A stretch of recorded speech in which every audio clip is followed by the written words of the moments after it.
فاتحہ۔ بسم اللہ۔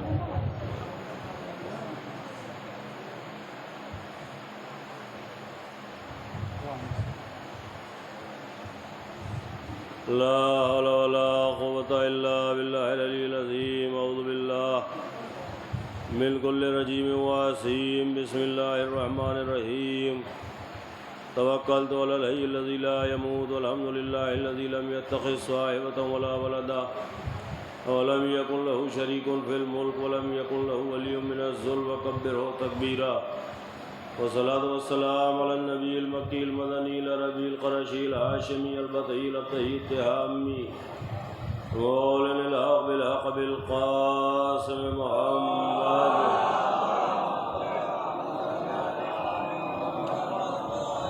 وعلى آله الطيبين الطاهرين المعصومين المظلومين المنتخبين المنتجبين الذين أذهب الله عنهم الرجس وطهرهم تطهيرا۔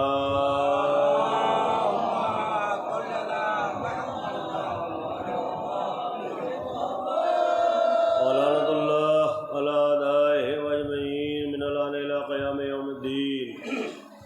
رب اشرح لي صدري ويسر لي أمري واحلل عقدة من لساني يفقهوا قولي۔ أما بعد فقد بسم الله الرحمن الرحيم۔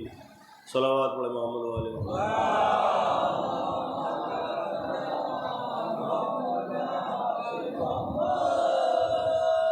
حضرت گرامی قدر پانچویں گفتگو ہے بمنزل مقطع۔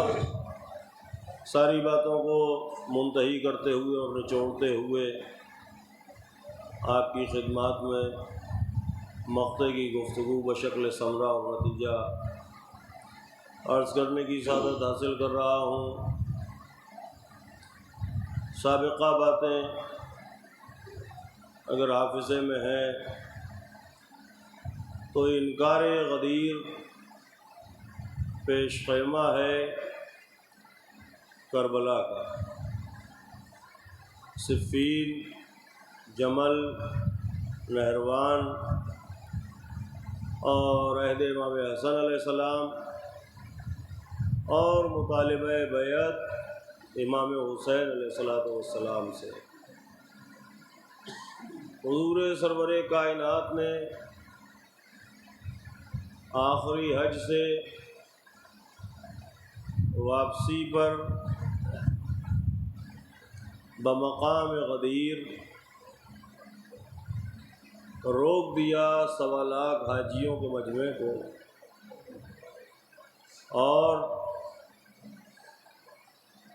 ایک اہتمام ہے جو قدرت کی طرف سے ہے، 1.25 لاکھ کے مجمع کو روکا گیا ہے۔ اگر لغت دیکھیں تو وہ کہتی ہے کہ غدیر ایسی جگہ کو کہتے ہیں جہاں برسات میں پانی اکٹھا ہو جاتا ہو، نشیب کی جگہ، اور جب موسم صاف ہو جائے، خشک ہو جائے تو وہاں زمین چٹک جائے۔ سنگلاخ وادی عربستان کی، جہاں ببول کی جھاڑیوں کے سوا کچھ نہیں اور ایک لقودق صحرا ہے، اور دھوپ اور آفتاب کی تمازت، شدت کی گرمی، لو کے تھپیڑے، اور وہاں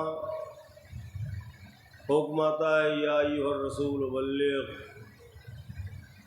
ما انزل الیک من ربک، پہنچائیے، یا ایھا الرسول بلغ، اے وہ کہ جو رسول ہیں، ما انزل الیک من ربک، جو آپ کے رب کی طرف سے آپ پر نازل ہو چکا ہے وہ پہنچائیے۔ ما انزل الیک من ربک، اس بات کو یہیں پر سیو کیجئے۔ ایک وحی کا تذکرہ قرآن کریم میں ملتا ہے جہاں ارشاد ہوتا ہے فَأَوْحَىٰ مَا أَوْحَىٰ، اوہا ما اوہا یہ لہجہ ہے، آیت چھوڑ رہا ہوں، صرف ریفر کر رہا ہوں۔ ہم نے جو وحی کی اپنے بندے پر وہ کی، یہ منزل ہے دنا فتد اللہ کی۔ وہاں بات ہو رہی ہے منزل کتنی بلند ہے، قاب قوسین اور سدرۃ المنتہا پر جبریل رک گئے۔ اب یہاں اگر آپ سماعت فرما رہے ہیں تو 2 منٹ کے لیے ذہن پر زور دیجئے، شاید کوئی بات ہو۔ وہی میں نے عرض کیا تھا کہ لفظ سفیر اس کے لیے بھی کفایت کرتا ہے۔ وہی لے کے آتے ہیں جناب جبریل علیہ السلام۔ اوہا جو وحی کی اس نے اپنے بندے پر وہ کی، ما تیور یہ ہے۔ وحی کا سلسلہ کیا ہے وہ پورا پڑھوں گا تو بہت دیر ہو جائے گی، مختصر یہ ہے، بچہ بچہ جانتا ہے کہ وحی لے کے آتے ہیں جبریل۔ جبریل سدرۃ المنتہا پر رک گئے کہ اس کے آگے جاؤں گا تو بالوں پر خاک ہو جائیں گے۔ اب منزل ہے اس سے آگے کی، دنا فتد اللہ کا مسافر آگے جا رہا ہے، اور اس کی تصویر کشی قرآن کر رہا ہے کہ اس نے اپنے بندے پر جو وحی کی وہ کی۔ سوال یہ ہے کہ ملک وحی تو پہلے رک گیا، تو اب وحی کیسے ہوئی؟ نہیں بات سمجھیے اس کا، یار ای کو کم کرو بھائی۔ وحی کیسے ہوئی؟ جب ملک وحی رک گیا تو وحی کیسے ہوئی؟ اب بات سمجھ میں آئی، چونکہ وحی تھی ولایت علی سے متعلق، اللہ نے ولایت علی کی وحی بھی بلا فصل کی ہے۔ صلوات پڑھیں محمد و آل محمد پر۔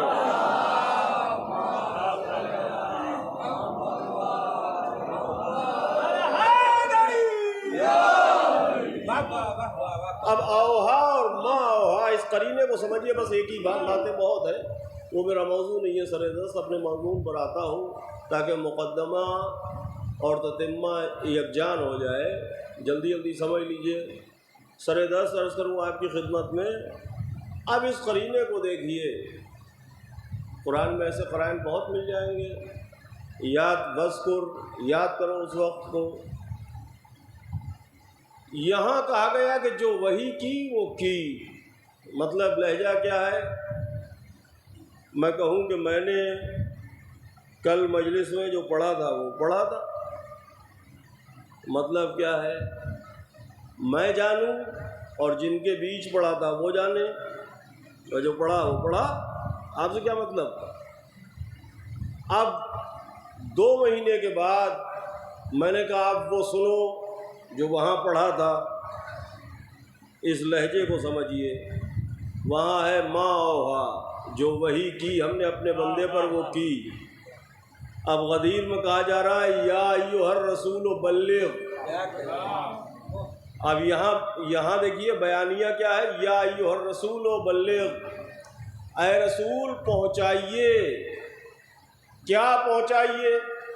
وہاں ہے ما اوہا جو وحی کی وہ کی، یہاں ہے ما انزلہ جو نازل ہو چکا ہے وہ پہنچائیے۔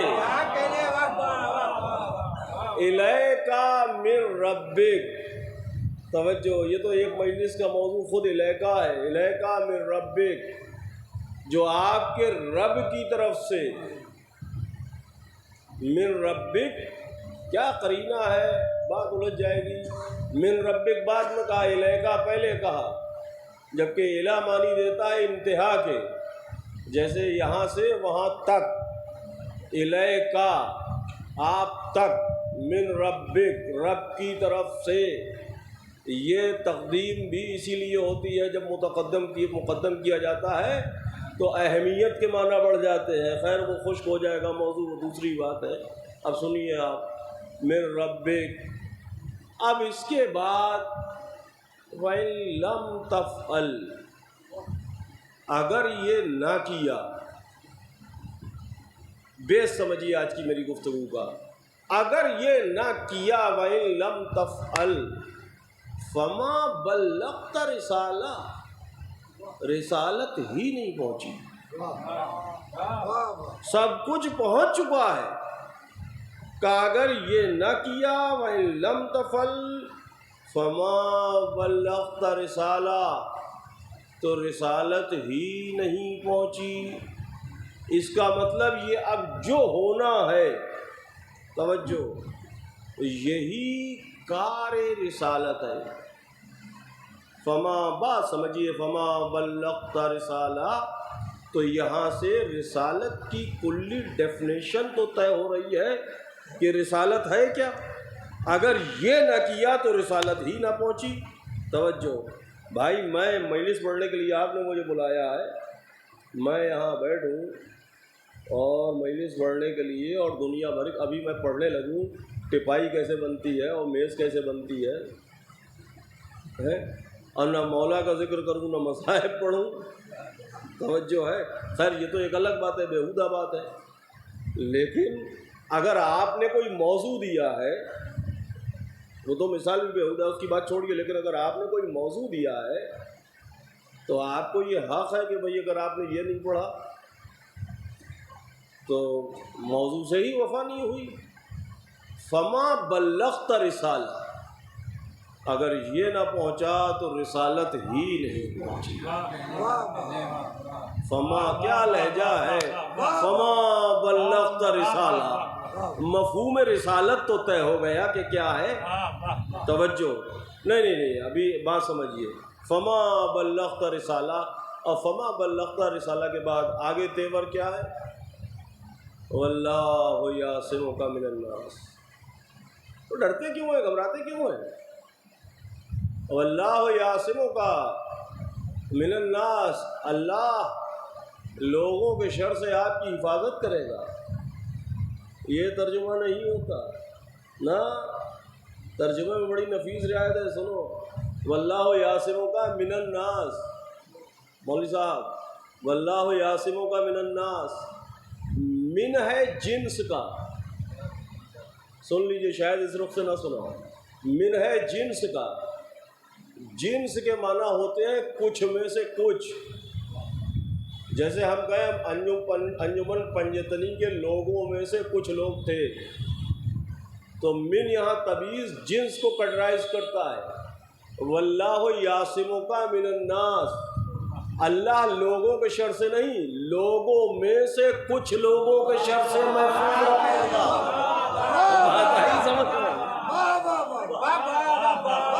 من الناس، سب تھوڑی کمینے تھے غدیر میں.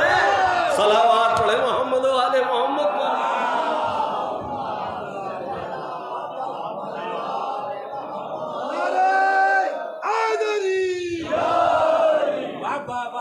واللہ یعصمک، وقت نہیں ہے پڑھنے کو تو بہت کچھ ہے. واللہ یعصمک من الناس، لوگوں میں سے کچھ لوگوں کے شر سے. اب ایک اہتمام ہے، بس خاکہ سمجھ لیجئے، 2 منٹ میں مضمون شروع کروں میں جلدی سے اپنا. ایک اہتمام ہے جو حضور سرور کائنات نے کیا ہے، اصحاب سے روایتیں ہیں، ملتا ہے ایسی گرمی تھی اور ایسا تھا ویسا تھا، اور حضور نے روک دیا سب کو. اور اس کے بعد اونٹوں کی کجاووں کا ممبر بنا. واقعہ آپ روز سنتے ہیں، ابھی غدیر آنے والی ہے. پھر اعلان ولایت ہوا. اعلان ولایت کے بعد عام بیعت ہوئی. 3 دن ڈیکوریٹڈ پروگرام ہے. سرکار مجلسی نے لکھا ہے بڑی تفصیل سے. سرکار مجلسی فرماتے ہیں کہ حضور سرور کائنات نے جب اعلان ولایت کیا، خطبہ اور وہ سب میں نے چھوڑ دیا، مجھے اپنے موضوع پر آنا ہے.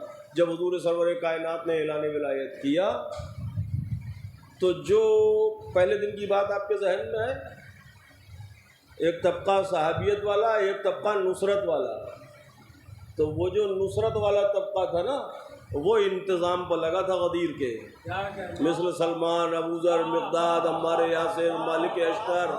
یہ انتظامیہ کمیٹی تھی غدیر کی، سمجھے، یہ انتظام پر لگے تھے. اور جب یہ سب ہو چکا تو مولا نے فرمایا ایک سرخ خیمہ سجاؤ اور اس میں میرے بھائی علی کو بٹھاؤ اور تمام مسلمانوں سے کہو کہ قطار میں لگے کیوب میں ایک کے پیچھے ایک، اور خیمے کے اس دروازے سے داخل ہو اور علی کو امیر المومنین کہہ کے سلام کرتے ہوئے اس دروازے سے نکل جائیں۔ یہ جشن غدیر تو میدان غدیر میں ہی منا لیا گیا۔ صلوات پڑھے محمد و آل محمد پر۔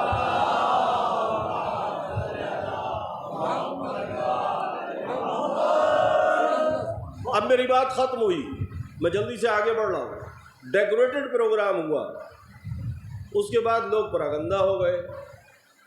اب اس میں دو زاویوں سے بحث کی، ایک جغرافیے کے ماہرین نے، ایک علماء تاریخ نے، علت پر جب علت بیان کی۔ سرکار ختمیہ مرتبت نے اتنے بڑے مجمع کو غدیر بیہڑ سنگلاخ وادی میں روکا، کیوں روک دیا ہے؟ تو اہل جغرافیہ نے کہا کہ غدیر کے بعد وہ جو پلیس تھا، جو میدان تھا، جو پوائنٹ تھا، وہاں سے آ رہے تھے حضور مکے سے، تو اب غدیر کے بعد الگ الگ ڈائریکشن، سب کے راستے الگ الگ ہو جاتے ہیں۔ بھئی یہاں تک ساتھ تھا، اب جسے جانا ہے ادھر، وہ یمن کو جانا ہے وہ ادھر چلا جاتا، جسے آذربائیجان کو جانا ہے ادھر چلا جاتا، جسے افغان کو جانا، الگ الگ لوگ چلے جاتے ہیں۔ جغرافیہ اتنا لکھ کے خاموش ہو گیا کہ وہاں سے چونکہ راستے الگ الگ ہونا تھے، لیکن میں نے ایک جملہ لکھا اپنے مسودے میں کہ یہ تو جغرافیے کی بات ہے کہ وہاں سے راستے الگ ہونا تھے، لیکن قیامت تک کے لیے سب کے راستے غدیر سے ہی الگ ہوئے، اور ایک فیصلہ ہو گیا کہ اب کون کس پارٹی کا ہے۔ واقع غدیر ہو گیا، ساری باتیں چھوڑ دی میں نے۔ اب اس کے بعد نقص بیعت کا سلسلہ شروع ہوا۔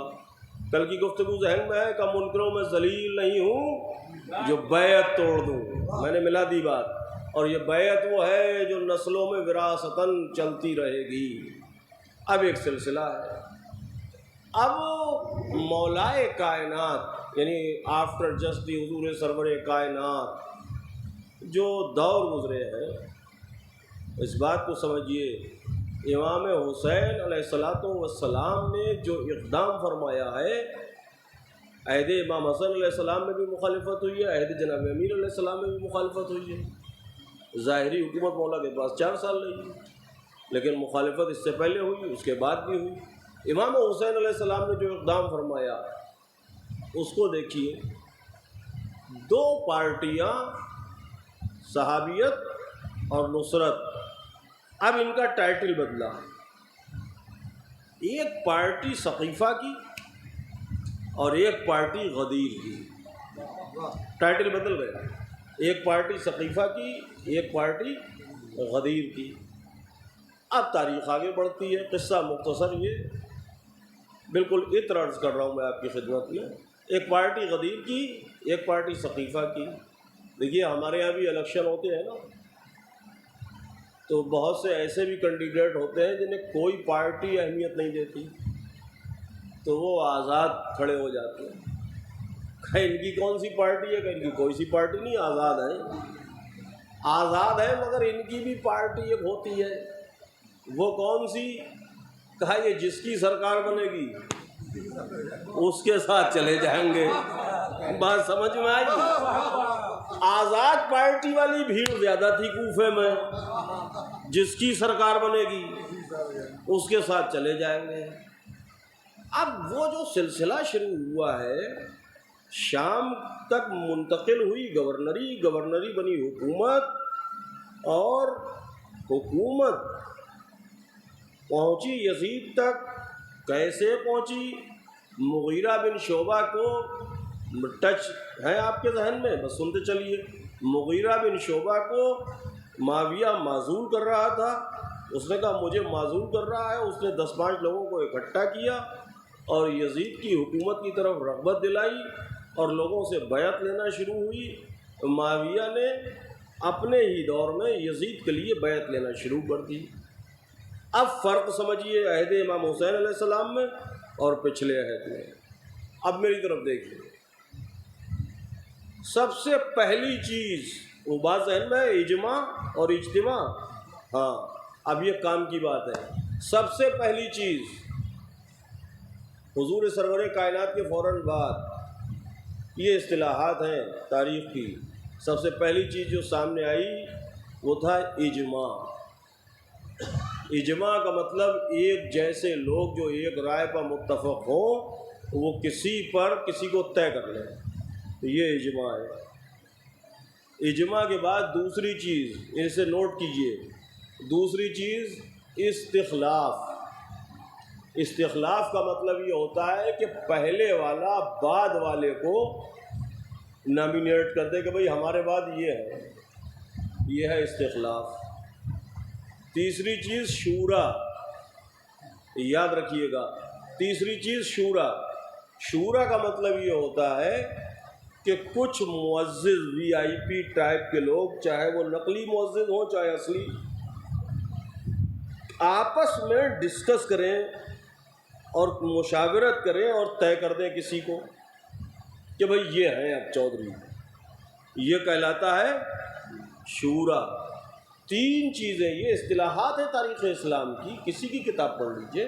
تین چیزیں، اجماع، استخلاف اور شورا. چوتھی ایک چیز اور بنائی گئی، اس کا نام رکھا قہر و غلبہ. کہا یہ کیا ہے بھئی؟ کہا جس کے پاس طاقت ہے، فوج ہے، پیسہ ہے، لشکر ہے، وہ بھی خلیفہ ہے. اس کے پیچھے لاجک یہ تھی کہ بھئی یہ سب دیا تو اللہ نے ہی ایسے. اگر اللہ چاہتا تو اس کے پاس کیوں ہوتی طاقت، اگر اللہ نہ چاہتا تو. قہر و غلبہ. توجہ، جناب امیر کے سامنے اور امام حسن علیہ السلام کے سامنے کبھی اجماع آیا، کبھی شورا آیا، کبھی استخلاف آیا. توجہ، امام حسن علیہ السلام نے، مولا کائنات نے اپنے دور میں شورا کا بائیکاٹ کیا، انکار کیا مولا. امام حسن علیہ السلام نے جب معاہدہ صلح کا لکھا تو اس میں ایک شرط لکھی کہ حاکم شام اپنے بعد کسی کو نامینیٹ نہیں کرے گا. اس کا مطلب امام حسن علیہ السلام کی لڑائی تھی استخلاف سے. بات سمجھ میں آئی؟ امام حسن علیہ السلام کی لڑائی تھی استخلاف سے. نہیں ابھی آپ وہاں تک پہنچے نہیں. اس کی توثیق کیسے ہوتی ہے؟ اصل میں اسے اس طرح سے پڑھتا ہوں، لیٹر لکھے امام حسن علیہ السلام نے دو. ایک ہے صلح نامہ جس میں شرط تھی، بات سمجھنا یار، جس میں شرط تھی کہ اگر یہ اپنے بعد کسی کو بنائے گا تو صلح ختم، یہ اپنے بعد کسی کو نامینیٹ نہیں کرے گا. اس شرط پر صلح ہوئی اس میں یہ شرط لگی تھی. یعنی استخلاف پر کراس نشان لگایا امام حسن علیہ السلام نے. ایک تحریر تو صلح نامے کی جو تاریخوں نے دکھائی، ایک تحریر حسین علیہ السلام کے بیٹے نے روز عاشور دکھائی کہ یہ میرے بابا کی وصیت ہے. مطلب کیا ہوا؟ دونوں کو ملائیے. مطلب کیا ہوا؟ صلح نامے پر شرط لکھی گئی تھی کہ اپنے بعد کسی کو نہیں بنائے گا. بیٹے کو وصیت لکھی تھی کہ جب یہ شرط توڑے تو تم میری طرف سے تلوار کھینچ لینا. بات سمجھ میں آئی؟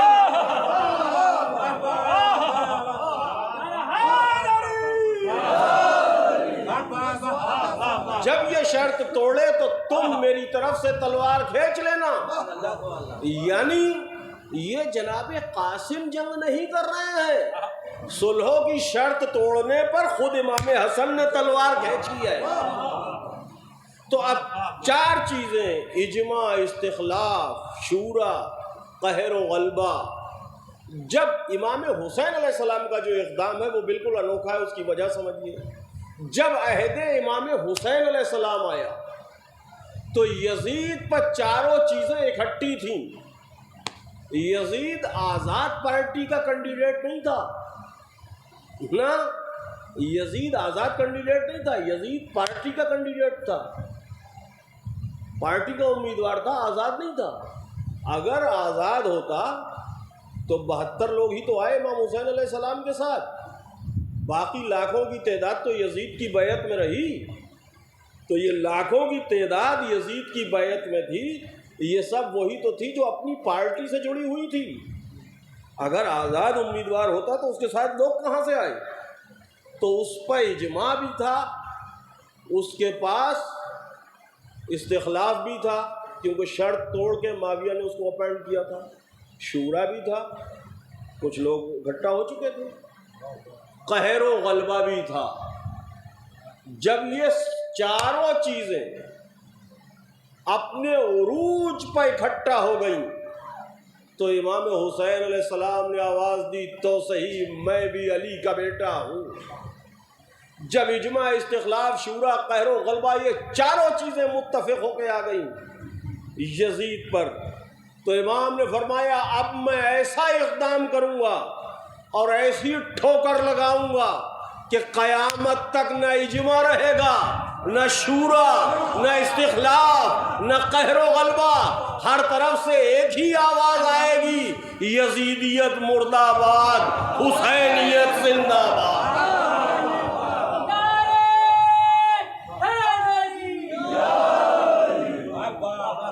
نہ اجماع رہے گا،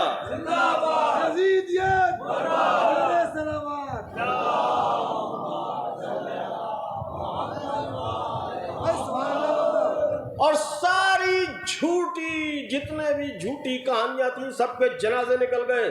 اب بس جلدی سے آخری ایک بات سنیے پھر نفس مضمون کی گفتگو حاضر کرتا ہوں.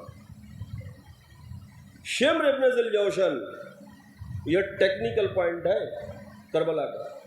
شمر ابن ذی الجوشن اپنے چکر میں، پسر سعد یعنی عمر ابن سعد بن ابی وقاص اپنے چکر میں. عمر ابن سعد کو کمان دے کے بھیجی تھی. شمر ابن ذی الجوشن کے پاس پیادوں کی پیدل فوج کی کمان تھی، عمر ابن سعد کے پاس سواروں کی کمان تھی. شمر یہ چاہتا تھا کہ پورے لشکر کا کمانڈر میں بن جاؤں. پسر سعد یہ کوشش کر رہا تھا کہ جنگ ٹل جائے، اس لیے نہیں کہ وہ امام حسین علیہ السلام کا کچھ اچھا چاہتا تھا، وہ چاہتا تھا کہ اگر بغیر کسی زحمت کے فتح نصیب ہو جائے، یعنی معاذ اللہ حسین علیہ السلام بیعت کر لیں تو میرا بڑا نام ہو جائے گا. تو اس لیے وہ جب آپ تاریخوں کو پڑھیں گے تو آپ کو ملے گا 4 محرم میں، 6 محرم میں، کہ اس نے آ کے امام علیہ السلام سے گفتگو کی ہے کئی بار پسر سعد میں. شمر چاہ رہا تھا کہ پوری کمان مجھے ملے، تو شمر نے خط لکھا کوفے عبید اللہ بن زیاد بن ابی کو. اس نے لکھا، بہت سمجھنا اس بات کو، اس نے لکھا کہ عمر سعد حسین ابن علی سے ملاقات کرتا ہے اور یہ لڑائی میں ڈھیل دے رہا ہے. میں نہیں چاہتا کہ معاملہ بگڑے، لہذا کمان میرے سپرد کر لشکر کی اور میں کل ہی قصہ ختم کر دوں. تو اس نے عبید اللہ بن زیاد بن ابی نے خط لکھا، یہ سب نے لکھا ہے تاریخوں میں. کسے؟ عمر ابن سعد کو، کہ تو کیوں کر رہا ہے ایسا، کیا چاہتا ہے بھائی، جلدی کر. تو اس نے جواب میں لکھا کہ میں اس لیے کوشش کر رہا ہوں کہ شاید کام بن جائے اور حسین ابن علی بیعت کر لے یزید کی. تو ادھر سے جواب آیا پھر جو عبید اللہ ابن زیاد کا، اس کا لہجہ غصے کا تھا. اس خط میں اس نے لکھا تو احمق ہے، نادان ہے، تو جانتا ہی نہیں. یہ کس نے لکھا ہے؟ عبید اللہ ابن زیاد ابی نے. کسے؟ عمر ابن سعد کو. اب جملہ سنیے جو اس نے لکھا ہے.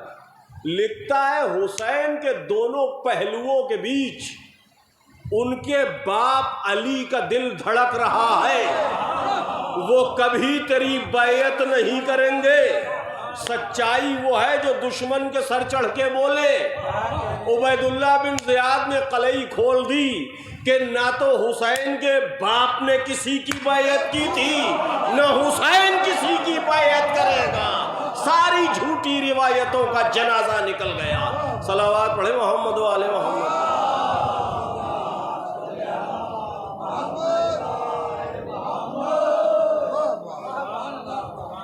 عبداللہ ابن زبیر نے بیعت سے انکار کیا، عبداللہ بن عمر نے بیعت سے انکار کیا.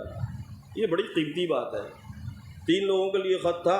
اس سے پہلے نام امام حسین علیہ السلام کا تھا جو خط آیا تھا حاکم مدینہ کے پاس.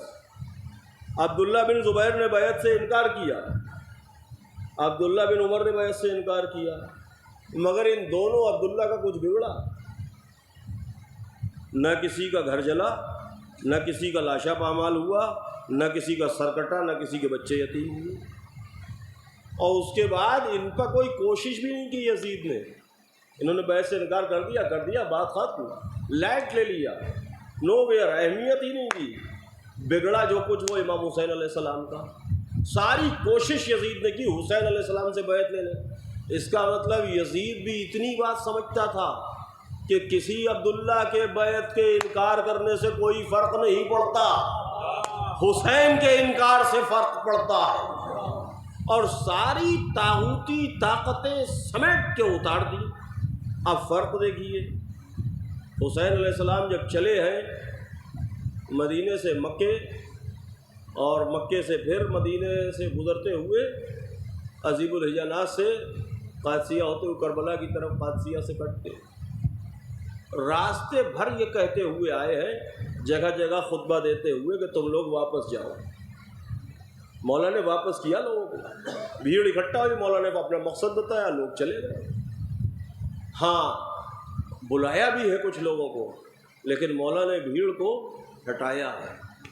یزید کی پوری کوشش یہ ہے کہ جتنی فوج آ جائے وہ کم ہے، اور حسین کی کوشش یہ ہے کہ لوگ چلے جائیں تو اچھا ہے۔ دونوں میں فرق کیا ہے؟ یزید بھیڑ اکٹھی کر رہا ہے، حسین کوالٹی کلیکٹ کر رہے ہیں۔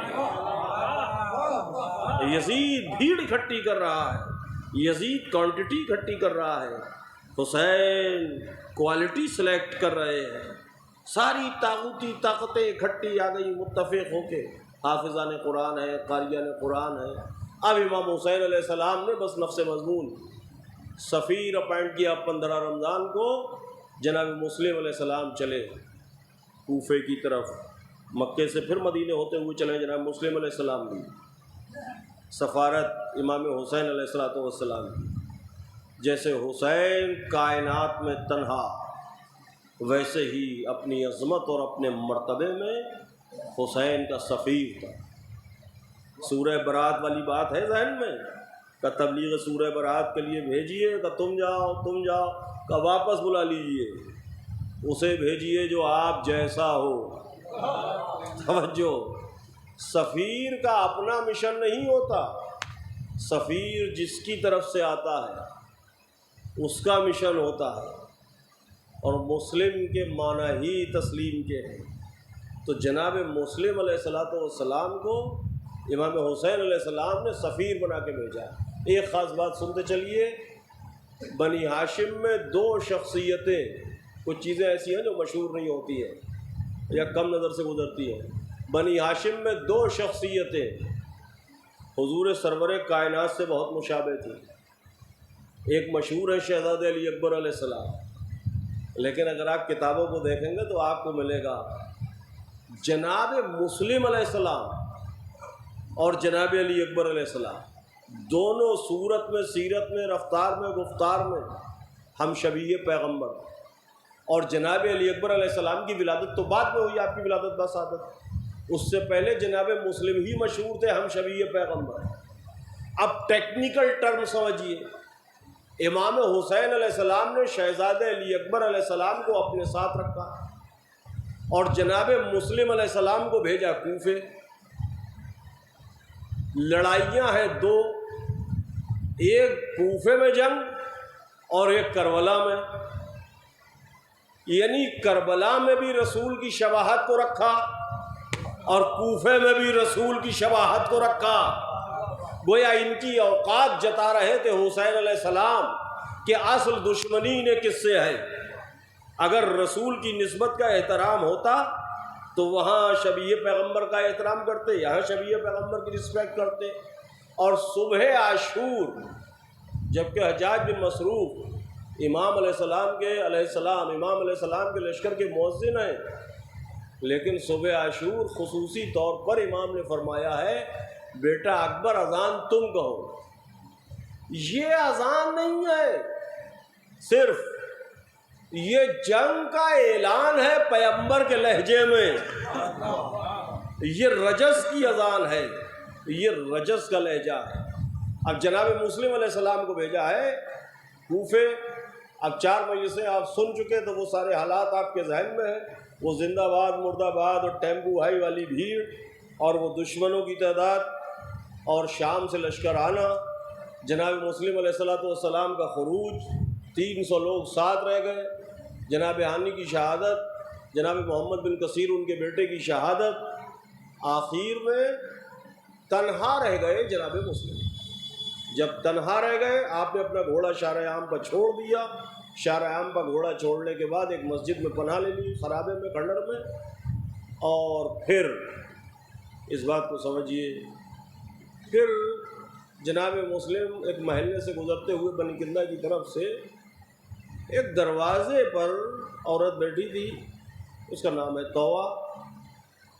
میں نے عرض کیا تھا پہلی مجلس میں، اسم با مسمہ، جیسے حر ایک نام ہے، مصائب نہیں پڑھ رہا، بات سمجھیے، حر کے معنی ہے آزاد، لیکن جب امام علیہ السلام کی خدمت میں آیا، چلتے چلتے ایک بات اور سنیے، میرے مولا کا لقب ہے ابو الاحرار، میرے مولا کا لقب ہے امام حسین علیہ السلام کا ابو الاحرار، احرار جمع ہے حر کی، اس کا مطلب ہے آزادوں کا باپ، یعنی ہر زمانے میں حسین علیہ السلام کی چوکھٹ پر وہی سر جھکائے گا جو آزادی ضمیر رکھتا ہوگا، کیونکہ حسین کا لقب ہے ابو الاحرار۔ تو حر نام تو ہے، لیکن جب حر آئے امام کی خدمت میں، اس وقت امام نے کیا فرمایا تھا؟ آخری وقت پیشانی پر ہاتھ رکھ کے، انتا حر فی الدنیا والآخرہ، کیا خوب تیری ماں نے تیرا نام رکھا ہے، تو دنیا میں بھی آزاد ہے اور آخرت میں بھی آزاد۔ جب تک یزیدیوں کے چنگل میں تھا نام حر تھا، جب حسین کے دروازے پر آ گیا تو واقعاً حر ہوا، یعنی نام کا اثر اب اپنی منزل معراج پر پہنچا ہے۔ اسی طرح سے یہ نام ہے تووا، توئے واو عین چھوٹی ہے۔ صلوات پڑھیے ایک بار پھر عرض کروں،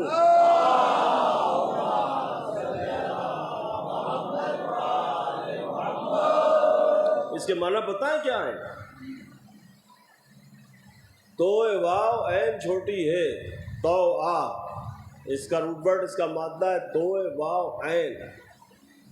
اس توا کے معنی پتہ ہے کیا؟ توا کے معنی ہے مطیع رہنے والی، میزبان، ویلکم کرنے والی، ضیافت کرنے والی۔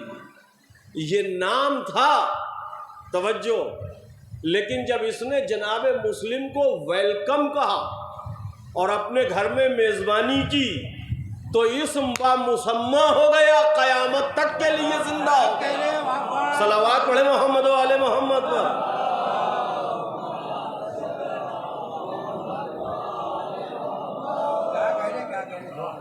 نام تو تھا، لیکن اس کو جو ٹائٹل ملا ہے، اور ایک خاص بات عرض کروں اسی سلسلے کی، جو کریکٹر ہے بی بی طوع کا عام طور پر وہ بیان میں نہیں آتا، کیونکہ وہاں پر جانے کے بعد مصائب شروع ہو جاتے ہیں۔ میں پوری ذمہ داری سے عرض کر رہا ہوں، جب جناب مسلم علیہ السلام کو گرفتار کرنے کے لیے طوع کے دروازے پر فوج آ گئی تو اس وقت طوع نے کیا کیا؟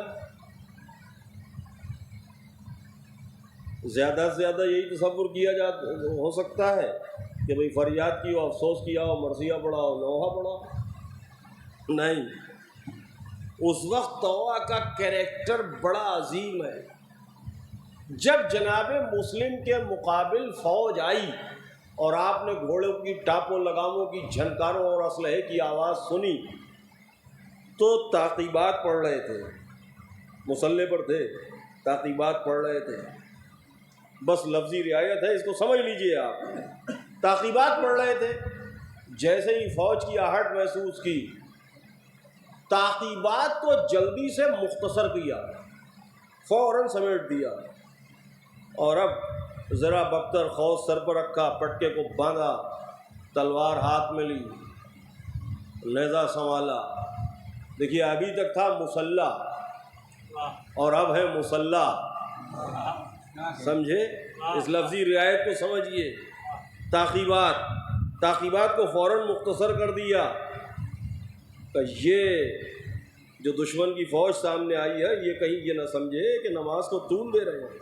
اب بی بی طوع آگے بڑھی، اس نے کہا سرکار آپ رک جائیے۔ کہا نہیں میں یہ نہیں گوارا کرتا یہ تیرے گھر میں آ جائیں۔ توجہ۔ کہا اچھا۔ جب باہر نکلے جناب مسلم تو مقتل نے ایک جملہ لکھا کہ کوٹھے سے جب باہر آئے صحن میں، بات سمجھیے ذرا، ٹیکنیکل بات ہے، جب کوٹھے سے باہر آئے صحن میں اور وہ سامنے کے کوٹھوں پر فوج چڑھائی ہے، تو جناب مسلم نے تلوار کو ہاتھ میں، یہ لکھا ہے تلوار کو ہاتھ میں تولا، تلوار کو ہاتھ میں تولا۔ نہیں صلوات پڑھیے، میں پڑھتا ہوں۔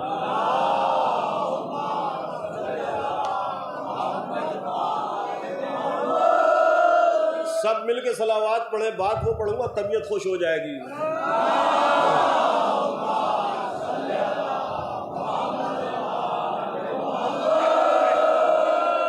جب اکھاڑے میں اترتا ہے نا پہلوان، اکھاڑے میں تو پہلے مٹی ملتا ہے جسم پر، ڈنڈ لگاتا ہے، بیٹھک لگاتا ہے، اپنا کم دکھاتا ہے سامنے والے کو، سمجھے؟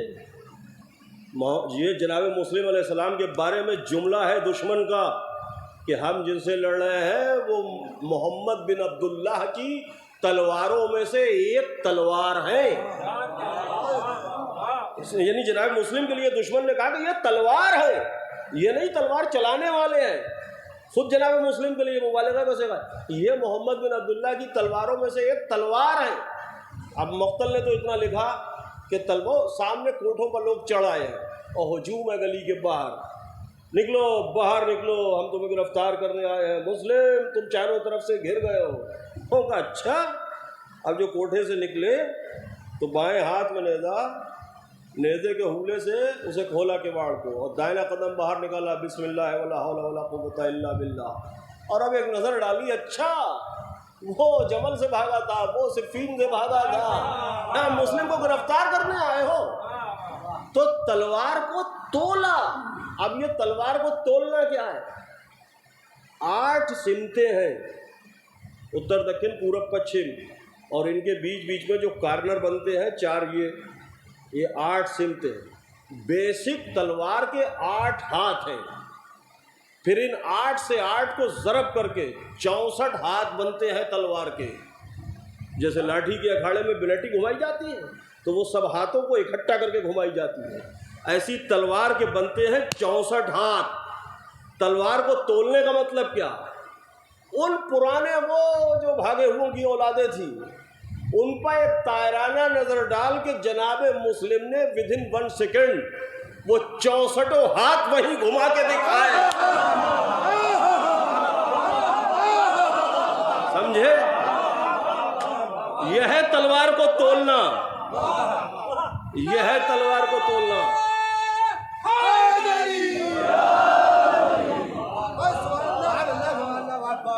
تلوار کو تولا اور اس کے بعد آگے بڑھے۔ جیسے ہی آگے بڑھے تو 500 کی تعداد محمد بن اشعث، اس نے کئی بار، چونکہ گلی تھی آگے اونچا تھا تو 500 کی تعداد۔ اور ٹیکنیکل مسئلہ یہ ہے کہ گلی کی لڑائی سخت ہوتی ہے، کیونکہ گلی کی لڑائی میں سارے ہاتھ نہیں چل سکتے، تو گلی کی لڑائی تھی۔ جناب مسلم علیہ السلام نے جب انہیں پسپا کرنا شروع کیا تو بی بی طوع کا جو کریکٹر میں نے پڑھا ہے وہ کوٹھے کی چھت پر چڑھی، اور چھت پر چڑھنے کے بعد اس نے جناب مسلم کو یہ احساس نہیں ہونے دیا کہ آپ اکیلے ہیں۔ جیسے گھر کا کوئی بزرگ بڑا، خاندان کا ذمہ دار، اس طریقے سے انہوں نے کہا مرحبا، ادھر مارو ادھر مارو، تو کہاں بھاگ رہا ہے، آ مسلم سے جنگ کر، تو کہاں بھاگ رہا ہے، آ مسلم سے جنگ کر۔ یہ کردار ہے بی بی طوع کا۔ صلوات پڑھے محمد و آل محمد۔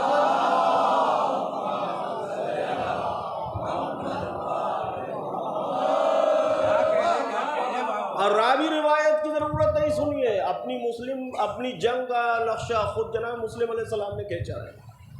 اب سنیے، ایک خسپوش گڑھا، انشاءاللہ مسائل میں پڑھوں گا، اور اس میں دھوکے سے جناب مسلم کو گرفتار کیا گیا، اور اس گڑھے میں بھی گرنے کے بعد بہت دیر تک کسی کی ہمت نہیں پڑی جو پاس آ جاتا، تو آخر میں عاجز آ کے چھتوں پر سے تیر برسائے ہیں۔ روایت مقاتل کہتے ہیں کہ بہت تیر آپ کے جسم میں لگے، اس کے بعد آپ گرفتار ہوئے، اور گرفتار ہونے کے بعد وہ امان والی ساری باتیں فرضی بیہودہ ہیں، تو محمد بن اشعث نے کہا میں امان دلواؤں، سب جھوٹی سچی بیکار کی باتیں۔ جناب مسلم علیہ السلام نے کوئی سرنڈر نہیں کیا، گرفتار کر کے دربار میں لائے گئے، تیروں سے چھل لی۔ اب کل کی بات ملائیے، وہ تو قاصد تھے مولا کے، یہ سفیر ہیں، اخی وابن عمی ثقتی من اہل بیتی، میں نے پہلے دن عرض کیا تھا، اور جیسے ہی دربار میں آئے تو آہنگ اور تیور وہی ہے، ایک گوشے کی طرف چلے، تو وہ جو رکابی مذہب لوگ کھڑے ہوتے ہیں نا، ان میں سے کسی نے کہا تم نے امیر کو سلام نہیں کیا؟ کل میں نے عرض کیا تھا، انہوں نے سلام کیا، کیا کہا؟ السلام علیکم ایھا الملک العاصی، سلام ہے گنہگار بادشاہ۔ تو اس نے کہا ما منع کا، کس نے تجھے منع کیا کہ تو امیر نہیں کہتا، امیر المومنین نہیں کہتا؟ ان کا سگلت کا اموں کا، چپ، نحن المومنون ما امرنا یا ما امر علینا، اس کو کس نے ہم پہ حاکم بنایا؟ مومنین تو ہم ہیں، جو اسے امیر المومنین کہے۔ وہ قاصد کی گفتگو تھی اس گھرانے کے، یہ اس گھرانے کے فرد کی گفتگو ہے کہ تم نے امیر کو سلام کیوں نہیں کیا؟ کہا مالی امیر سوى الحسین، حسین کے علاوہ میرا کوئی امیر نہیں۔ اب اس میں سے خوش آمدی کہنے لگا، اچھا اس لیے سلام نہیں کرتے ہو کہ یہ تمہیں قتل کرے گا، سلام کرو گے تب بھی، سلام نہ کرو گے تب بھی؟ تو آپ نے ڈپٹ کے فرمایا یہ قتل کرے یا نہ کرے میں اسے سلام نہیں کر سکتا۔ اب وہ جو خوش آمدی بھیڑ کھڑی تھی نا، تو ان میں سے کسی نے بادشاہ کو ابن زیاد کو خوش کرنے کے لیے عبید اللہ بن زیاد بن نبی کو کہا کہ یہ خارجی ہے، معاذ اللہ، جناب مسلم کی طرف اشارہ کر کے کہا خارجی۔ تو آپ نے فرمایا اعوذ باللہ من امت نبذت وراء الکتاب، میں اللہ کی پناہ چاہتا ہوں اس امت سے جس نے کتاب کو چھوڑ دیا ہے۔ بھرا دربار بنی امیہ کا، سب قرآن پڑھنے والے، نماز پڑھنے والے لوگ، کوئی ایک تو یہ کہہ دیتا کہ ہم تو قرآن پڑھتے ہیں، آپ کہہ رہے ہیں کہ تم نے کتاب چھوڑی ہے۔ اس کا مطلب اس زمانے میں بھی حدیث ثقلین انی تارکم کتاب اللہ و عترتی فیکم الثقلین، اتنا عام تھا یہ مفہوم کہ کوئی یہ کہنے کی جرات نہیں کر سکا کہ ہم کتاب والے ہیں، قرآن والے ہیں۔ جناب مسلم کیا فرما رہے ہیں؟ اعوذ باللہ من امت نبذت وراء الکتاب، میں اللہ کی پناہ چاہتا ہوں اس امت سے، یہ نہیں کہا شیطان سے، اعوذ باللہ من الشیطان الرجیم نہیں کہا، اعوذ باللہ من امت نبذت وراء الکتاب، جنہوں نے اللہ کی کتاب کو چھوڑ دیا ہے۔ اس کا مطلب جس نے حسین کو چھوڑا ہے وہ شیطان ہے۔ اور پھر اگلا جملہ فرماتے ہیں نبذت وراء الکتاب واقتدت ابلیسا دونا، چند جملے سنیے، واقتدت ابلیسا دونا رب الارباب، اور جنہوں نے اولیاء خدا کو چھوڑ کے، اللہ کو چھوڑ کے ابلیس کی پیروی کی ہے، ابلیس کی اقتدا کی ہے۔ نہیں، بات سمجھیے، اقتدا کے لیے ضروری ہے جسم ہو۔ اقتدا مقتدی سنتے ہیں نا، جیسے آپ امام جماعت کی اقتدا کرتے ہیں، وہ سجدے میں جائے گا، آپ بھی سجدے میں جائیں گے، وہ رکوع میں جائے گا، یہ ہے اقتدا۔ قرآن میں حکم ہوتا ہے لا تتبعوا خطوات الشیطان، خبردار شیطان کے نقش قدم پر مت چلنا۔ بات سمجھ رہے ہیں؟ شیطان کے، آئیے قبلہ آ جائیے، آئیے صلوات پڑھیں محمد و آل محمد پر۔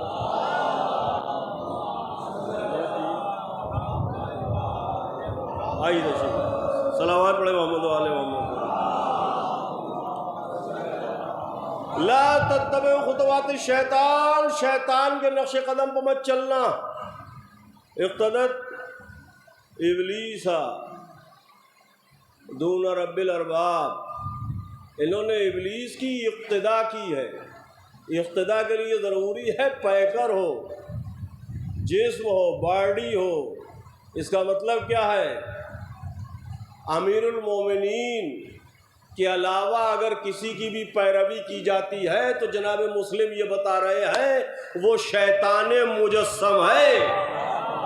وَإِقْتَدَتْ إِبْلِيسَ دون، اور اس کے بعد کیا فصاحت و بلاغت ہے، فرماتے ہیں وَرَضَتْ بِنَقْلِ تُرَابٍ دون ابی تراب، یہ وہ لوگ ہیں جو مٹی منہ پر مل رہے ہیں اور ابو تراب کو چھوڑے ہوئے ہیں۔ صلوات پڑھے محمد و آل محمد۔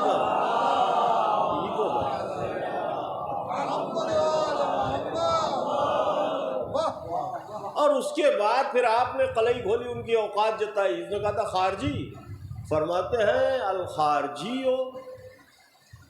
من ان رغبت ہی بیعت امیر المؤمنین علیہ السلام، خارجی وہ ہے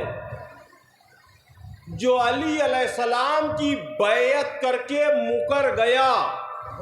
پچھلی گفتگو ذہن میں ہے، انکار غدیر پیش خیمہ ہے کربلا کا۔ فرماتے ہیں خارجی وہ ہے جو امیر المومنین کی بیعت کر کے مکر گیا، یعنی اگلے پچھلے سارے مجرموں کی قلعی کھول دی۔ صرف نہروان کی بات نہیں، جس نے بھی علی سے بیعت کی تھی غدیر میں اور پھر غدیر کو بھلا دیا، وہ سارے کے سارے خارجی ہیں۔ جناب مسلم ایڈریس کر رہے ہیں انہیں۔ اور پھر فرماتے ہیں سب کو آئینہ دکھاتے ہوئے تمہاری کیا حیثیت، تمہاری کیا اوقات، تمہاری کیا، فرماتے ہیں کیف احتاج لاسلامی، کیا جملہ ہے مولانا، کیف احتاج لاسلامی الی ہؤلاء الاوغاد، اوغاد وقت کی جمع ہے۔ وقت کہتے ہیں ایسے بچے کو جس کی ماں کا نام معلوم ہو باپ کا معلوم نہ ہو۔ فرماتے ہیں کیف احتاج لاسلامی الی ہؤلاء الاوغاد، مجھے اپنے اسلام کے لیے ان ولدیت نامعلوم لوگوں کی گواہی کی ضرورت ہے کہ میرا اسلام کیسا ہے۔ عبید اللہ ابن زیاد کا دربار ہے بھرا ہوا، فرمانے کیف احتاج لاسلامی، مجھے اپنا اسلام ثابت کرنے کے لیے ان مجہول النسب ماؤں کے بچوں کی، ان مجہول النسب مجہول الشجرہ لوگوں کی گواہی چاہیے۔ اور اب فرماتے ہیں میں کیسا مسلمان ہوں، فرماتے ہیں سنو قد سمانی مسلم رسول اللہ قبل ولادتی، سنو میری ولادت سے پہلے اللہ کے رسول نے میرا نام مسلم رکھا ہے۔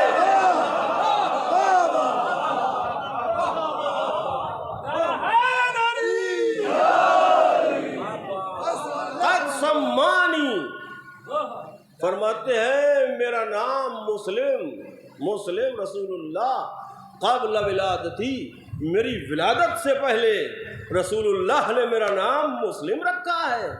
تم بتاؤ گے مسلمان کون ہوتا ہے؟ اور اگلا جملہ فرماتے ہیں وَالشَّاهِدَ لِلْإِسْلَامَ، اور میرے اسلام کی گواہی دی ہے رسول نے۔ کب؟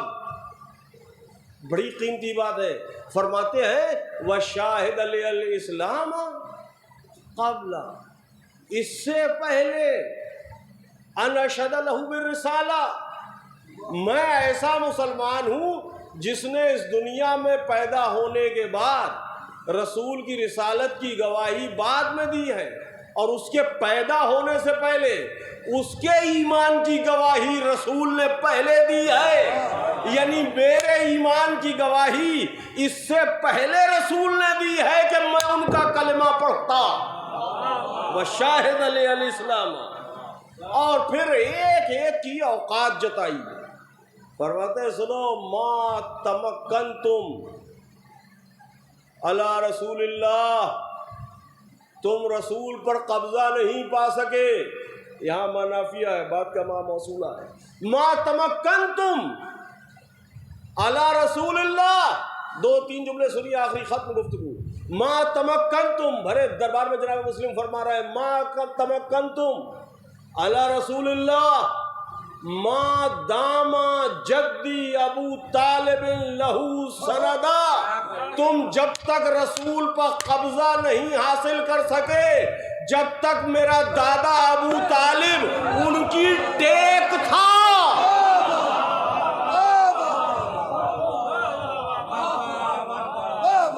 سندا، سند، مسند، سند کہتے ہیں تکیے کو، جب تک میرا دادا ابو طالب ان کی ٹیک تھا تب تک تم ابو طالب، تم رسول پر قبضہ نہیں حاصل کر سکے۔ اور پھر جملہ فرمایا، ما وما خدشتم خدشتن، تم ایک خراش بھی نہیں لگا سکے سب مل کے، ما خدشتم خدشتن، تم ایک خراش بھی نہیں لگا سکے، توجہ، ایک خراش بھی سب مل کے نہیں لگا سکے۔ ما داما امی و امامی امیر المؤمنین زخرا لہو زخرا و مددا، جب تک تم رسول کو ایک خراش بھی نہیں لگا سکے، جب تک میرا چچا اور میرا امام امیر المومنین ان کے لیے مدد تھا۔ نہیں پہنچے ہی نہیں آپ، مددگار نہیں کہا، مدد، ذخرا و مددا، اور اس میں بھی رعایت ہے، صلوات پڑھے محمد و آل محمد کا۔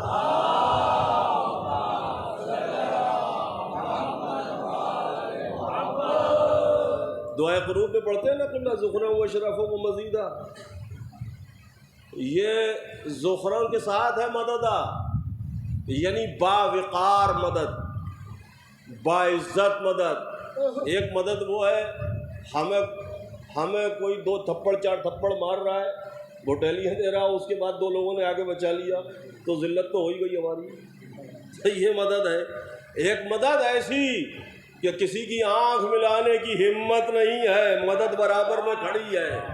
کیا ترکیب رکھی ہے جناب مسلم نے، ذخرا و مددا، اور مدد کہا، مددگار نہیں کہا۔ لہجہ ملائیے، ناد علی المظہر العجائب تجدہ عون لکا فی النوائب، عون کے معنی کیا، مدد، مددگار نہیں، بلاؤ علی کو جو عجائب کے ظاہر کرنے والے ہیں، تجدہ عون لکا، جو تمہارے لیے مدد ہے۔ یہاں دیکھیے ناد علی میں مدد کا لفظ ہے، مددگار نہیں۔ یہ قرینہ استعمال جب ہوتا ہے مبالغے کا، مصدر کا، جب ذات کا کوئی رخ، کوئی پہلو اس سے خالی نہ ہو، یعنی علی کا ذکر مدد، علی کی بات مدد، علی کا نام مدد، علی کا تذکرہ مدد، علی کا وجود مدد۔ تم خدشہ بھی نہ لگا سکے انہیں، خراش بھی نہ لگا سکے، جب تک میرا چچا اور میرا امام امیر المومنین ان کے لیے باعزت، باوقار، باہیبت مدد تھا۔ اور یہ جو مجھے گرفتار کر لیا ہے نا تم نے، تو فرماتے ہیں تمکنتم علیہ، بڑا ٹیکنیکل لفظ ہے، بہت ٹیکنیکل لفظ ہے، علماء سے بس قدر کی توجہ امید رکھتا ہوں۔ ما تمکنتم علیہ غدر و رسقا، غدرہ، غین دال رے، غدرہ، اسی سے وہ لفظ بھی ہے غدیر، جو تالاب نشیب کے معنی میں ہے۔ غدرہ خاص طور سے لفظ استعمال کیا جناب مسلم نے، فرماتے ہیں تم نے جو مجھ پر غلبہ حاصل کیا ہے یہ دھوکے سے، یہاں غدرہ اور رسخہ کے معنی دھوکے سے، لیکن یہ غدرہ کا لفظ استعمال کیوں کیا؟ وہ جو گڑھا بنایا تھا اور گڑھے میں آپ کو دھوکے سے گرایا تھا، تو پوری روایت کا نفس مضمون اس میں چھپا ہوا ہے. یعنی اگر تم گڑھا بنا کے میرے ساتھ دھوکہ نہ کرتے تو مجھے گرفتار نہ کر پاتے.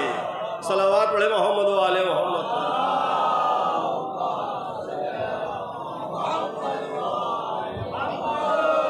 ذرا توجہ. اب اس کے بعد کے دو جملے سنیے گفتگو خاتمہ کی. میں نے ما تمکنتم علیہ غدرا ورسقا فرماتے ہیں سب کو سمیٹتے ہوئے نظروں میں، فرماتے ہیں لو آتیتمونی، سنو اگر تم سب کے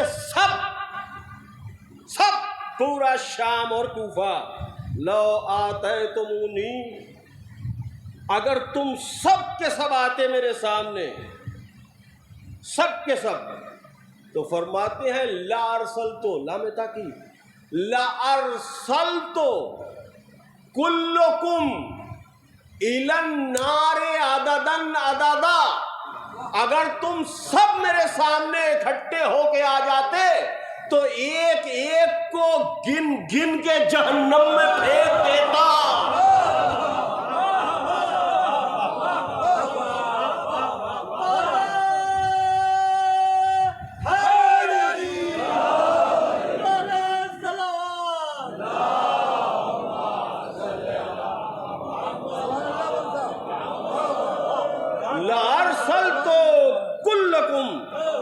الی النار، اب عددن عددا کے دو ترجمے ہوتے ہیں. الی النار عددن عددا، گن گن کے پھینک دیتا. دوسرا ترجمہ ہوتا ہے ایک ایک کر کے پھینک دیتا. یہ اپنی جنگ کا نقشہ خود کھینچا ہے جناب مسلم نے. روایتیں بتاتی ہیں کہ ایک پہلوان کے پٹکے میں ہاتھ ڈالتے تھے اور پھینکتے تھے، دوسرے پہلوان کے پٹکے میں ہاتھ ڈالتے تھے تو اٹھا کے پھینکتے تھے. اب جملہ خود جناب مسلم علیہ السلام کا ترجمہ نہیں کر رہا ہے، کائے کا راوی کائے کی روایت. فرماتے ہیں الی النار لا ارسلت کلکم الی النار عددا عددا، اگر تم سب اکٹھے ہو کے آ جاتے تو ایک ایک کر کے سب کو جہنم میں پھینک دیتا. اپنی جنگ کا نقشہ بیان فرما رہے ہیں. اور پھر فرماتے ہیں سنو وَقَلَعْتُ شَجَرَتَكُمُ الْخَبِيثَةِ بَدَدًا، اور یہ سنتے ہیں قلع کما کرنا، کہتے ہیں فرماتے ہیں تمہارے شجرہ خبیثہ کو آج جڑ سے ختم کر دیتا اگر تم میرے سامنے سے آ کے جنگ کرتے. بددا اس کا مطلب ہوتا ہے کسی درخت کو جب آپ نے کاٹا اور اس کے بعد اس کی جڑ اکھڑوائی، اور جڑ اکھڑوانے کے بعد اس کی مٹی کو پاٹ کے برابر کر دیا کہ پتہ ہی نہ چلا کہ یہاں کوئی درخت تھا، اس طریقے سے ہموار کر دیا. فرماتے ہیں قلعۃ شجرتکم الخبیثۃ بددا، تمہارے شجرہ خبیثہ کو ایسا ناپید کر دیتا کہ تمہارا نشان ہی بنی امیہ کا نہ رہتا.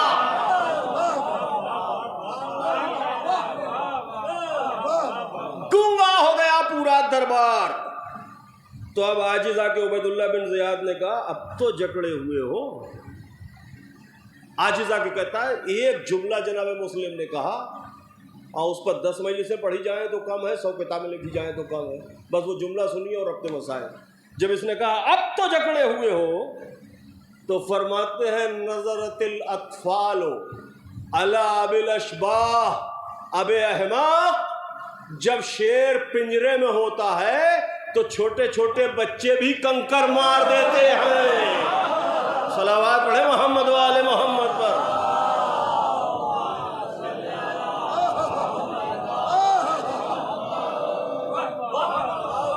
نظرت الاطفال علی ابی الاشباح، جب شیر پنجرے میں ہوتا ہے تو چھوٹے چھوٹے بچے بھی کنکر مار دیتے ہیں. تیری اوقات کیا، تیری حیثیت کیا. اپنے پورے گھرانے کا انٹروڈکشن کرا رہے ہیں کہ یہ ہاشم کا گھرانہ ہے، یہ مطلب کا گھرانہ ہے. اور جناب عبد المطلب وہ جن کے بارے میں روایت ہے کہ اگر پوری دنیا اولاد عبد المطلب ہوتی تو کائنات میں کوئی بزدل ہی نہ ہوتا. نظرت الاطفال علی ابی الاشباح، بس پڑھ چکا میں. تو دھوکے سے جناب مسلم علیہ السلام کو ایک خسپوش گڑھے میں، وہ جب محمد بن اشعث نے گھر گھیرا ہے طوع کا اور جناب مسلم نے تلوار کھینچی اور آپ نکلے باہر، گلی کوچے کی تنگ لڑائی ہے اور کوفے کی غربت اور تنہائی محسوسات کا اندازہ حیثیت اور شخصیت کے اعتبار سے کیا جانا چاہیے۔ وہی مسلم ہیں جنہوں نے کوفے کا وہ دور بھی دیکھا ہے جب جناب امیر یہاں فرما روا ہوا کرتے تھے، جب یہاں سے صفین کے لیے لشکر تیار کیا جاتا تھا۔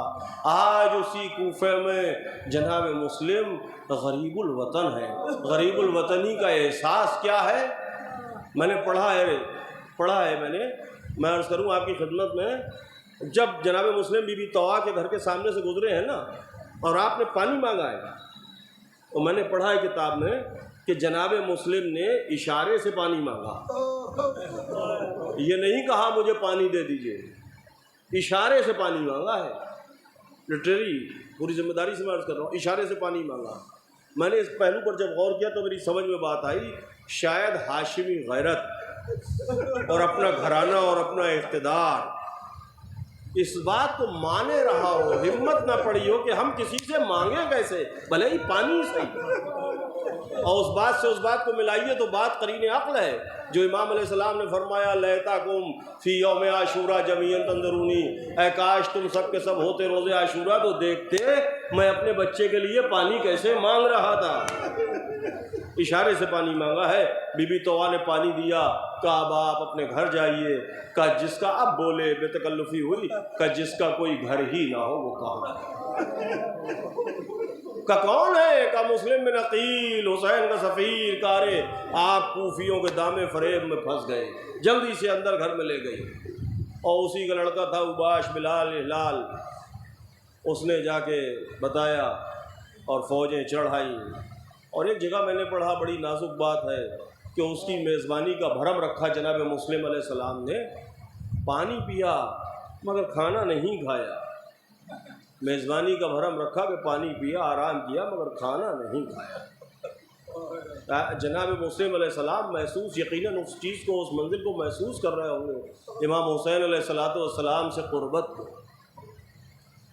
اور اب جو صبح جنگ ہوئی ہے تو وہ بھوکے پیاسے جنگ ہے، اور اس جنگ میں ایک خسپوش گڑھے میں جناب مسلم کو گرا لیا گیا، چاروں طرف سے تیروں کی بارش، پتھروں کی برسات، اور یہاں تک ملتا ہے کہ کوفے کی اوباشوں کی اوباش عورتیں چھت پر سے گرم پانی پھینک رہی تھیں اور نرکلوں کے گٹھوں میں آگ لگا کے پھینک رہی تھی۔ جب جناب مسلم کو گرفتار کر لیا گیا اور آپ دربار میں آئے تو آپ نے فرمایا کہ ہو سکے تو پانی مانگا جناب مسلم نے۔ وہ لہجہ بھی ہاشمی تھا پانی مانگنے کا۔ فرماتے ہیں اگر میں زندہ رہا تو اس کا بدلہ دے دوں گا۔ پانی مانگا جناب مسلم علیہ السلام نے، پانی لایا گیا۔ جب پینا چاہتے تھے، یہ ہونٹ اوپر کا کٹا تھا تو خون بھر گیا، دوبارہ تیسری بار دانت ٹوٹ کے اسی میں آ گئے۔ آپ نے فرمایا دل پر ایک عجیب بے چینی ہے، نہ جانے کیا بات ہے، یہ پانی میری قسمت میں نہیں، اگر یہ میرے رزق میں ہوتا تو مجھے ضرور ملتا۔ دل چاہتا ہے دست ادب جوڑ کے کہوں آقا مسلم، آقا حسین کی بارگاہ میں عرصہ محشر میں سرخرو رہے، اس لیے شاید اس وجہ سے یہ پانی آپ نہ پی سکے۔ ایک بار پسر عبید اللہ بن زیاد بن ابی کہتا ہے پسر زیاد بکیر بن حمران سے کہ لے جا اور دارالامارہ پر مسلم کا سر قلم کر دے، عزاداران امام مظلوم۔ جب دارالامارہ کی طرف چلے ہیں تو آہستہ آہستہ یہی کہتے جا رہے تھے کوئی آقا حسین کو خبر کر دے کہ مولا کوفیوں نے دغا کر دی، کوفے کے حالات بگڑ گئے، آپ ادھر تشریف نہ لائیں۔ ایک بار سر پر تلوار چلی، انگشت شہادت سے اشارہ کیا، السلام علیکہ یا مولا یا ابا عبداللہ۔ ادھر راستے سے حسین نے جواب سلام دیا، منزل پر پڑاؤ کیا کہ پہلے مسلم کا ماتم منایا جائے گا۔ مسلم کی بچی کو دلاسا و تسلی دی، دو گوشوارے کانوں میں ڈالے کہ عباس جاؤ بہن کو پرسا دو۔ بھائی بہن نے پرسے کی گفتگو ہوئی، ایک بار بہن نے تڑپ کے ایک چیخ ماری، ابھی تک بظاہر امام کوفے کی طرف جا رہے تھے تو دلاسا دیا تسلی دی، کہا ایسے نہ رو، ایسے نہ تڑپو، ابھی بہت منزلیں ہیں، کا رونا اسی بات کا ہے جس کا عباس جیسا بھائی ہو اس کا سہاگ کوفے میں اجڑ جائے۔ دلاسا دیتے ہوئے فرمایا یہ ذاکری کے جملے ہیں کہ بہن کوفہ آنے دے، مسلم کے خون کے انتقام میں کوفے کی اینٹ سے اینٹ نہ بجا دوں تو کہنا عزادارو کوفہ تو آیا، مگر کب؟ جب کوفے میں مسلم کا لاشا دیکھا گیا تو ایک بی بی جس کے ہاتھ بندھے تھے آہستہ آہستہ اس سر کے پاس آئی جو گھوڑے کی گردن میں آویزہ تھا، ایک بار کہتی ہے اٹھ میرے شیر، عباس میرے بھائی کوفہ آ گیا، میرے سہاگ کا انتقام لے لے۔ سر عباس تڑپ گیا، آواز آئی میں رضائے مولا پر راضی رہا۔ واہ مسلمان، سیا